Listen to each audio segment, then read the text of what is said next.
ಮಂಗಲಂ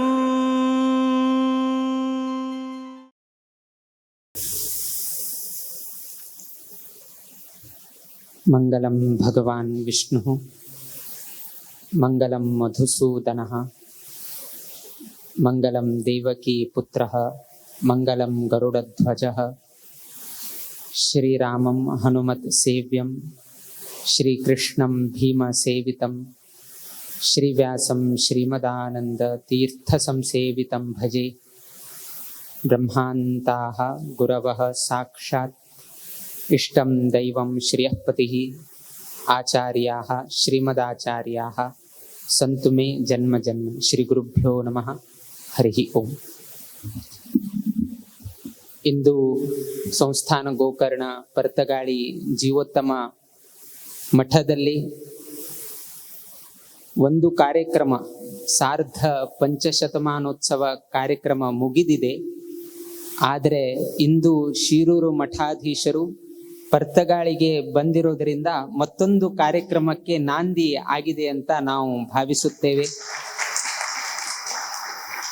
ಶಿರೂರು ಮಠಾಧೀಶರು ಶ್ರೀಮದ್ ವೇದವರ್ಧನ ತೀರ್ಥರು ಅತ್ಯಂತ ಪ್ರೀತಿಪೂರ್ವಕವಾಗಿ ಮುಂದೆ ನಡೆಯುವ ಶಿರೂರು ಪರ್ಯಾಯದಲ್ಲಿ ಎಲ್ಲ ಭಕ್ತರೊಂದಿಗೆ ಉಡುಪಿಯ ಕೃಷ್ಣನ ದರ್ಶನಕ್ಕಾಗಿ ಆಮಂತ್ರಣವನ್ನು ನೀಡಿದ್ದಾರೆ. ನಾವು ವಿಶೇಷವಾಗಿ ಉಡುಪಿಯ ಕೃಷ್ಣನ ದರ್ಶನಕ್ಕಾಗಿ ಬರಲಿಕ್ಕೆ ನಾವು ಪ್ರಯತ್ನವನ್ನು ಮಾಡುತ್ತೇವೆ ಎಂದು ಈ ಸಂದರ್ಭದಲ್ಲಿ ನಮ್ಮ ಇಂಗಿತವನ್ನು ಅಭಿವ್ಯಕ್ತಪಡಿಸ್ತಾ ಇದ್ದೇವೆ.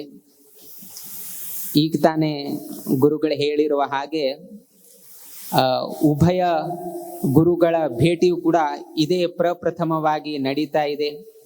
ಉಭಯ ಗುರುಗಳು ಪೀಠಕ್ಕೆ ಬಂದದ್ದು 2021ರಲ್ಲಿ. ಶಿರೂರು ಪೀಠಾಧೀಶರು ಅಕ್ಷಯ ತೃತೀಯದಂದು ಆಶ್ರಮ ಪೀಠಾರೋಹಣ ಆದದ್ದು ವಿಷಯ ತಮ್ಮೆಲ್ಲರಿಗೂ ಗೊತ್ತಿರುವ ವಿಷಯ. ಅಂದು 14 ಮೇ 2021ರಲ್ಲಿ ಸರ್ವಜ್ಞ ಪೀಠವನ್ನ ಅಲಂಕರಿಸಿದರು. ಶಿರೂರು ಮಠದ ಪೀಠಾಧಿಪತಿಗಳಾಗಿ ಅಲಂಕಾರವನ್ನ ಮಾಡಿದರು. ಈಗ ಅಕ್ಷಯ ಪಾತ್ರೆಯನ್ನ ಸರ್ವಜ್ಞ ಪೀಠದಲ್ಲಿ ಸ್ವೀಕಾರ ಮಾಡುವ ಸಂದರ್ಭ ಈಗ ಜನವರಿ 18ರ ಸಮಯದಲ್ಲಿ ಅಥವಾ ಬರುವ ಮಕರ ಸಂಕ್ರಾಂತಿಗೆ ಸ್ವೀಕಾರ ಮಾಡುವ ಒಂದು ಅವಕಾಶ ಇದೇ ಪ್ರಪ್ರಥಮವಾಗಿ ಸರ್ವಜ್ಞ ಪೀಠವನ್ನ ಅಲಂಕಾರ ಮಾಡಲಿದ್ದಾರೆ. ಇಂತಹ ಶುಭ ಸಂದರ್ಭದಲ್ಲಿ ಯಾವ ಮಧ್ವಾಚಾರ್ಯರ ಕಾಲದಿಂದ ಆರಂಭವಾಗಿರುವ ಇದು ಅಷ್ಟಮಠ, ಅದೇ ಅಷ್ಟಮಠದಲ್ಲಿ ಒಂದು ಆಗಿರುವ ಫಲಿಮಾರ ಮಠದಿಂದ ಈ ಗೋಕರ್ಣ ಪರ್ತಗಾಳಿ ಜೀವೋತ್ತಮ ಮಠ ಪರಂಪರೆ ಆರಂಭವಾಗಿದೆ. ಅದೇ ಮಧ್ವಾಚಾರ್ಯರು ಗೋಮಾಂತಕ ಪ್ರಾಂತಕ್ಕೆ ಸುಮಧ್ವ ವಿಜಯಲ್ಲಿ ಬರುತ್ತೆ. ಸಶಂಕರ ದ್ವಿಜೋಪಹೃತಮಾಪ ಗೋವಾಖ್ಯಗಾಮ್ ಅಂತ ಸುಮಧ್ವ ವಿಜಯದಲ್ಲಿ ಉಲ್ಲೇಖ ಬರುತ್ತೆ. ಅಂತಹ ಗೋಮಾಂತಕ ಪ್ರದೇಶದಲ್ಲಿ ಶಿರೂರು ಮಠಾಧೀಶರು ಗೋವಾಕ್ಕೆ ಬಂದು ಪರ್ತಗಾಳಿಗೆ ಬಂದು ಇಂದು ಇಲ್ಲಿ ಕಾರ್ಯಕ್ರಮ ನಡೆಸಿಕೊಡ್ತಾ ಇದ್ದಾರೆ. ಅದಲ್ಲದೆ ಕಾರ್ಯಕ್ರಮ ಮುಗಿದ ನಂತರ ಇಲ್ಲಿ ಶಿರೂರು ಮಠಾಧೀಶರ ಆಗಮನವಾಗಿದೆ. ಕೇವಲ ಆಗಮನ ಮಾತ್ರವಾಗಿಲ್ಲ, ಇಂದು ಶಿರೂರು ಮಠದ ಸಂಸ್ಥಾನದ ರಾತ್ರಿ ಪೂಜೆ ಕೂಡ ಪರ್ತಗಾಳಿ ಮಠದಲ್ಲಿ ಆಗ್ತಾ ಇರೋದು ಕೂಡ ಅತ್ಯಂತ ಸಂತಸದ ವಿಷಯ. ಈ ಪರ್ತಗಾಳಿ ಮಠಕ್ಕೂ ಶಿರೂರು ಮಠಕ್ಕೂ ಅನೇಕ ರೀತಿಯಾದ ಒಂದು ಬಾಂಧವ್ಯ ಇದೆ. ಈ ಹಿಂದೆ ಉಡುಪಿ ವೆಂಕಟರಮಣ ದೇವಸ್ಥಾನದಲ್ಲಿ ಜನವರಿ 21 1957ರಲ್ಲಿ ಶಿರೂರು ಮಠದ ಲಕ್ಷ್ಮೀಂದ್ರ ತೀರ್ಥ ಸ್ವಾಮೀಜಿ ಅವರು ಉಡುಪಿ ವೆಂಕಟರಮಣ ದೇವಸ್ಥಾನಕ್ಕೆ ಚಿತ್ತೈಸಿದ್ದಾಗ ನಮ್ಮ ಪರಮ ಗುರುಗಳ ಕಾಲದಲ್ಲಿ ಅಲ್ಲಿ ಒಂದು ಪುಸ್ತಕದ ಉದ್ಘಾಟನೆ ಆಗಿರೋ ಉಲ್ಲೇಖ ಮಠದ ಇತಿಹಾಸದಲ್ಲಿ ಬರೆದಿದೆ. ಅದಾದ ನಂತರ 1962ರಲ್ಲಿ ಕೂಡ ಪುನಃ ಉಡುಪಿಯಲ್ಲಿ ನಮ್ಮ ಪರಮ ಗುರುಗಳ ಹಾಗೂ ಶಿರೂರು ಮಠಾಧೀಶರ ಲಕ್ಷ್ಮೀಂದ್ರ ತೀರ್ಥ ಸ್ವಾಮೀಜಿಗಳ ಭೇಟಿ ಉಡುಪಿಯಲ್ಲಿ ಆದದ್ದು ಕೂಡ ಕಂಡು ಬಂದಿದೆ. ಆದ್ದರಿಂದ ಆ ಕಾಲದಿಂದಲೂ ಕೂಡ ಶಿರೂರು ಮಠಕ್ಕೂ ಪರ್ತಗಾಳಿ ಮಠಕ್ಕೂ ಒಂದು ಅವಿನಾಭಾವ ಸಂಬಂಧ ಇದೆ. ಅದೇ ಒಂದು ಇತಿಹಾಸ ಇಂದು ಗೋವಾದಲ್ಲಿ ಈಗ ಪುನಃ ಇತಿಹಾಸ ನಿರ್ಮಾಣ ಆದಂತಾಗಿದೆ.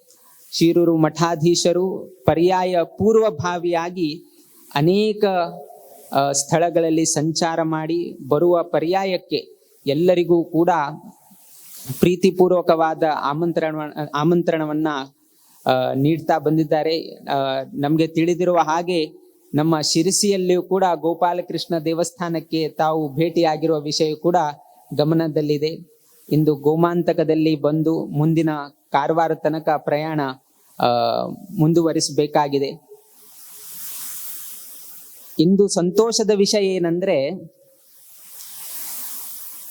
ಇಂದು ಗುರುಗಳು ಯಾವ ಕೃಷ್ಣನ ಪೂಜೆಯನ್ನು ಪ್ರತಿನಿತ್ಯ ಮಾಡ್ತಾರೆ, ಆ ಕೃಷ್ಣನಿಗೆ ಸಂಬಂಧಪಟ್ಟ ದಿನಕ್ಕೇನೆ ಪರ್ತಗಾಳಿಗೆ ಬಂದಿದ್ದು ಅತ್ಯಂತ ಸಂತೋಷದ ವಿಷಯ. ಮಾರ್ಗಶೀರ್ಷ ಮಾಸಾನ ಮಾರ್ಗಶೀರ್ಷೋಹಂ ಅಂತ ನಾವು ಕೇಳ್ಪಡ್ತೇವೆ. ಅಂತಹ ಮಾರ್ಗಶೀರ್ಷ ಮಾಸದಲ್ಲಿ ಗುರುಗಳ ಇಲ್ಲಿ ಆಗಮನವಾಗಿದೆ. ಕೃಷ್ಣ ಪಕ್ಷ, ನಮ್ಮ ಕೃಷ್ಣ ಹುಟ್ಟಿದ್ದು ಕೃಷ್ಣ ಪಕ್ಷದಲ್ಲಿ, ಅದೇ ಕೃಷ್ಣ ಪಕ್ಷದಲ್ಲಿ ಗುರುಗಳ ಆಗಮನ ಆಗಿದೆ. ಅಷ್ಟೇ ಅಲ್ಲ, ನಮ್ಮ ಕೃಷ್ಣ ಹುಟ್ಟಿದ್ದು ಕೂಡ ಅಷ್ಟಮಿ ತಿಥಿಯ ದಿನ. ಇಂದು ಕೂಡ ಅಷ್ಟಮಿ ತಿಥಿನೇ ಇಲ್ಲಿ ಆಗ್ತಾ ಇದೆ. ಅದಾದ ನಂತರ ಕೃಷ್ಣನನ್ನ ನಿರಂತರ ಪೂಜೆ ಮಾಡಿರೋ ಗುರುಗಳು ಕೂಡ ಇಂದು ಸಂಸ್ಥಾನದ ದೇವರ ಜೊತೆಗೆ ಪರ್ತಗಾಳಿ ಬಂದದ್ದು ಅತ್ಯಂತ ಸಂತೋಷದ ವಿಷಯ. ಉಡುಪಿ ಎಷ್ಟೊಂದು ಮಹತ್ವದ ಕ್ಷೇತ್ರ ಅಂದ್ರೆ, ಅನೇಕ ಕ್ಷೇತ್ರಗಳಿವೆ. ಬದ್ರಿ ಕ್ಷೇತ್ರ ಇದೆ, ವಾರಾಣಸಿ ಕ್ಷೇತ್ರ ಇದೆ, ಗಯಾ ಕ್ಷೇತ್ರ ಇದೆ, ರಾಮೇಶ್ವರ ಕ್ಷೇತ್ರ ಇದೆ, ಅನೇಕ ತೀರ್ಥ ಸಂಗಮಗಳಿವೆ. ಆ ತೀರ್ಥಕ್ಷೇತ್ರದ ಮಹತ್ವ ಎಲ್ಲರಿಗೂ ತಿಳಿದಿರುವ ವಿಷಯವೇ.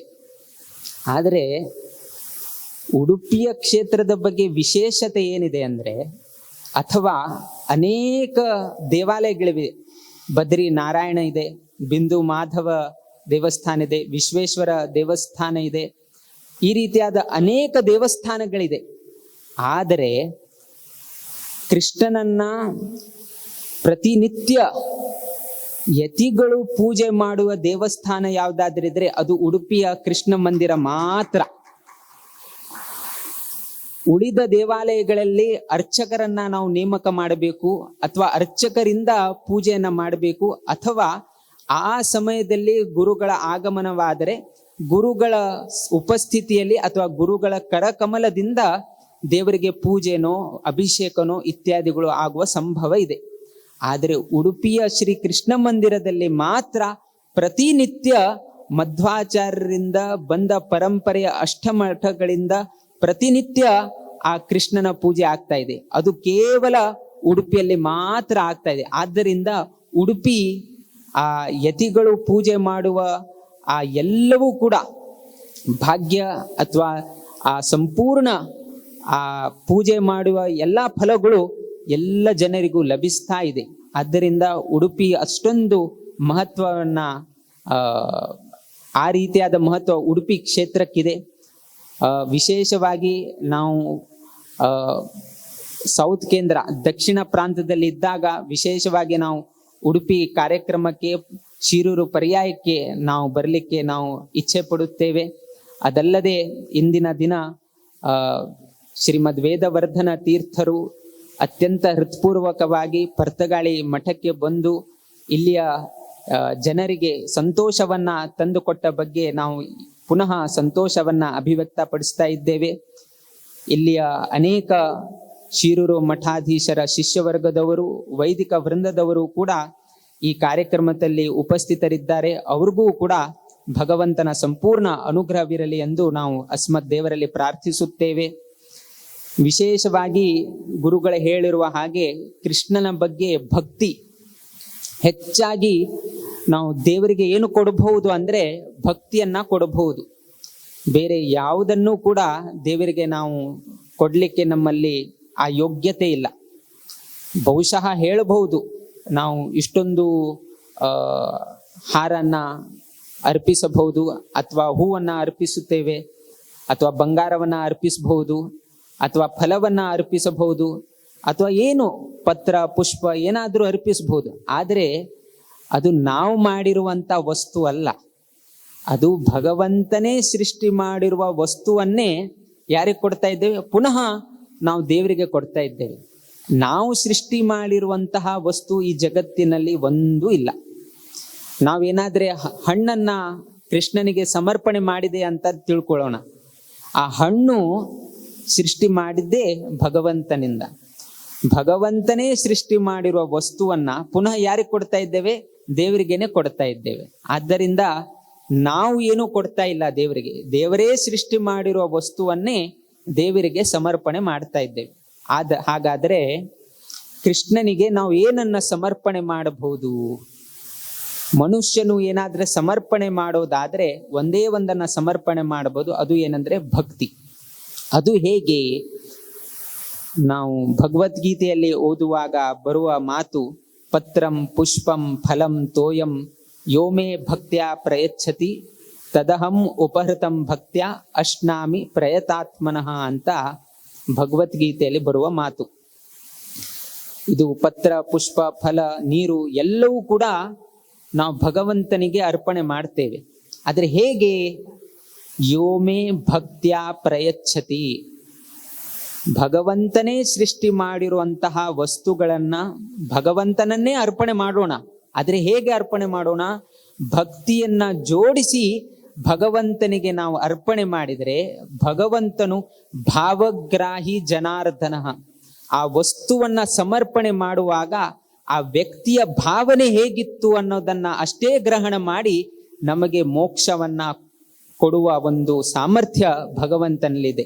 ಆದ್ದರಿಂದ ಎಲ್ಲರೂ ಕೂಡ ಶಿರೂರು ಪರ್ಯಾಯದಲ್ಲಿ ಆ ಕೃಷ್ಣನಿಗೆ ಭಕ್ತಿಯನ್ನ ಸಮರ್ಪಣೆ ಮಾಡಬೇಕು. ಹಾಗೂ ಗುರುಗಳಲ್ಲಿ ಹೋಗಿ ನಮ್ಮ ಜೀವನದಲ್ಲಿ ಆಗುವ ಕಷ್ಟಗಳು ಅಥವಾ ಏನಾದ್ರೆ ನಮ್ಮ ಜೀವನದಲ್ಲಿ ಒಳ್ಳೆಯದಾಗಿದೆಯೋ ಅದನ್ನೆಲ್ಲವೂ ಕೂಡ ಗುರುಗಳ ಪಾದಕಮಲಗಳಲ್ಲಿ ಹೋಗಿ ಸಮರ್ಪಣೆ ಮಾಡಿ, ಎಲ್ಲರೂ ಕೂಡ ಗೌಡ ಸಾರಸ್ವತ ಬ್ರಾಹ್ಮಣ ಸಮಾಜದ ಎಲ್ಲಾ ಶಿಷ್ಯವರ್ಗದವರಿಗೂ ಈ ಸಂದರ್ಭದಲ್ಲಿ ಶಿರೂರು ಪರ್ಯಾಯದಲ್ಲಿ ತಾವೆಲ್ಲರೂ ಹೋಗಿ ಗುರುಗಳಿಗೆ ಸಹಕಾರವನ್ನ ನೀಡಬೇಕು. ಕೃಷ್ಣನ ದರ್ಶನವನ್ನ ಪಡಿಬೇಕು. ಕೃಷ್ಣನಲ್ಲಿ ಭಕ್ತಿಯನ್ನ ಸಮರ್ಪಣೆ ಮಾಡಬೇಕು. ಶಿರೂರು ಮಠಾಧೀಶರಾದ ವೇದವರ್ಧನ ತೀರ್ಥರ ಒಂದು ಸಾಮೀಪ್ಯದಲ್ಲಿ ಹೋಗಿ ಗುರುಗಳ ಕಾರುಣ್ಯ, ಗುರುಗಳ ಆಶೀರ್ವಾದವನ್ನ ಪಡಿಬೇಕು ಎನ್ನುವುದನ್ನ ಈ ಸಂದರ್ಭದಲ್ಲಿ ಇಲ್ಲಿ ನೆರೆದಿರುವ ಎಲ್ಲಾ ಸಮಾಜ ಬಾಂಧವರಿಗೂ ಹಾಗೂ ಈ ಕಾರ್ಯಕ್ರಮವನ್ನ ವೀಕ್ಷಣೆ ಮಾಡುವ ಎಲ್ಲಾ ಗೌಡ ಸಾರಸ್ವತ ಬ್ರಾಹ್ಮಣ ಸಮಾಜದವರಿಗೂ ಈ ಸಂದರ್ಭದಲ್ಲಿ ನಾವು ಆಮಂತ್ರಣ ಅಥವಾ ಆಹ್ವಾನವನ್ನ ನೀಡ್ತಾ ಇದ್ದೇವೆ. ಹಾಗೂ ಮುಂದಿನ ದಿನಗಳಲ್ಲಿ ಎಲ್ಲರೂ ಕೂಡ ಮುಂದಿನ ದಿನಗಳಲ್ಲಿ ಶಿರೂರು ಮಠಾಧೀಶರು ಅವರು ಕೂಡ ಸಂತುಷ್ಟರಾಗಬೇಕು. GSB ಸಮಾಜದವರು ಅನೇಕ ಶಿಷ್ಯ ವರ್ಗದವರು ನಮ್ಮ ಈ ಶಿರೂರು ಪರ್ಯಾಯದಲ್ಲಿ ಬಂದು ಈ ಕಾರ್ಯಕ್ರಮ ಚಂದಾಗಿ ಮಾಡಿಕೊಟ್ಟಿದ್ದಾರೆ ಎನ್ನುವ ಸಂತೋಷ ನಮ್ಮ ಗುರುಗಳು ಅಭಿವ್ಯಕ್ತಪಡಿಸುವಂತೆ ನಮ್ಮ ಸಮಾಜದವರು ನಡೆಸಿಕೊಡಬೇಕಾಗಿ ಈ ಸಂದರ್ಭದಲ್ಲಿ ಆಹ್ವಾನವನ್ನ ನೀಡ್ತಾ ಇದ್ದೇವೆ. ಈ ಸಂದರ್ಭದಲ್ಲಿ ವಿಶೇಷವಾಗಿ ಮಡಗಾಮದಿಂದ ಇಲ್ಲಿ ಬಂದು ಈ ಕಾರ್ಯಕ್ರಮದಲ್ಲಿ ಇದ್ದು ರಾತ್ರಿ ಪೂಜೆಯನ್ನ ಮಾಡಲಿಕ್ಕೆ ಗುರುಗಳಿಲ್ಲಿ ಆಗಮಿಸಿದ್ದಾರೆ. ಇಷ್ಟೊಂದು ಪ್ರಯಾಣ, ಇಷ್ಟೊಂದು ಒತ್ತಡ ಇದ್ದರೂ ಕೂಡ ಪ್ರೀತಿಪೂರ್ವಕವಾಗಿ ಮಠಕ್ಕೆ ಬಂದಿರುವುದು ಅತ್ಯಂತ ಸಂತೋಷದ ವಿಷಯ. ಪುನಃ ಶಿರೂರು ಮಠಾಧೀಶರು ಇಲ್ಲೂ ಈ ಪರ್ತಗಾಳಿ ಮಠಕ್ಕೆ ಬಂದಿರುವ ಬಗ್ಗೆ ಸಂತೋಷವನ್ನ ಅಭಿವ್ಯಕ್ತಪಡಿಸುತ್ತಾ ನೆರೆದಿರುವ ಎಲ್ಲಾ ಸಮಾಜ ಬಾಂಧವರಿಗೂ ಭಗವದ್ ಭಕ್ತರಿಗೂ ನಿತ್ಯ ನಿರಂತರ ರಾಮ ಮತ್ತು ವೀರವಿಠಲ ದೇವರ ಕೃಪಾ ಆಶೀರ್ವಾದ ನೆಲೆ ನಿಲ್ಲಲಿ ಎಂದು ಹಾರೈಸುತ್ತಾ ನಮ್ಮ ಎರಡು ಮಾತುಗಳಿಂದ ನಾವು ಮಂಗಲವನ್ನ ಹಾಡುತ್ತೇವೆ. ಶ್ರೀಕೃಷ್ಣಾರ್ಪಣಮಸ್ತು.